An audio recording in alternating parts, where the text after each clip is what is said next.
Friends, మీకు ఈ video నచ్చితే లైక్ చేయండి, సబ్స్క్రైబ్ చేయండి.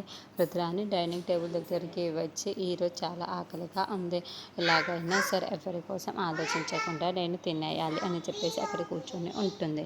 ఇంతలో అక్కడికి స్వప్న అప్పు వాళ్ళు వచ్చి ఉంటారు. ఈరోజు ఏం కర్రీ వండాలో ఏంటో నాకైతే చాలా గుమగుమలు వస్తున్నాయి అని చెప్పేసి స్వప్న అంటుంది.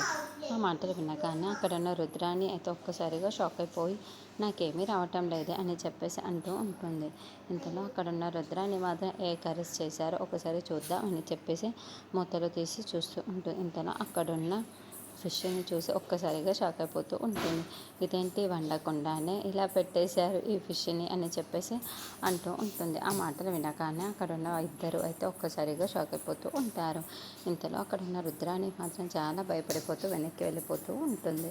ఇంతలో అక్కడున్న స్వప్న మాత్రం ఏంటత్తయ్య ఏం చేస్తున్నారు మీరు అని చెప్పేసి అడుగుతూ ఉంటుంది. ఆ మాటలు వినగానే అక్కడున్న రుద్రాని అయితే ఏ వంట చేయకుండా ఇక్కడ ఇలా ఫిష్ పెట్టేశారేంటి అని చెప్పేసి అంటూ ఉంటుంది. ఆ మాటలు వినగానే అక్కడున్న స్వప్న అయితే అలా ఎలా చేస్తారు, ఈరోజు పులుసు పెట్టింది.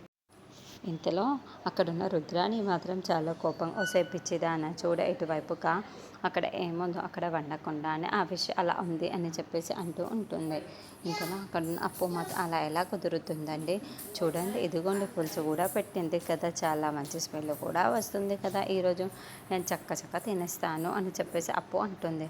ఆ మాటలు వినగానే అక్కడున్న రుద్రాని అయితే ఒక్కసారిగా షాక్ అయిపోయి అదేంటి వీటికి పులుసులా కనిపిస్తుంది, నాకేమో ఏమి వండని ఫిష్లాగా కనిపిస్తుంది, నేను అయోమయంలో ఉన్నారా వీళ్ళు అయోమయంలో ఉన్నారా అని చెప్పేసి ఆలోచిస్తూ ఉంటుంది.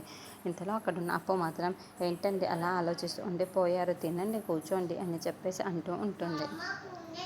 నాకేమీ ఆకలిగా లేదు, నేను వెళ్ళిపోతున్నాను అని చెప్పేసి వెళ్ళిపోతూ ఉండిపోతూ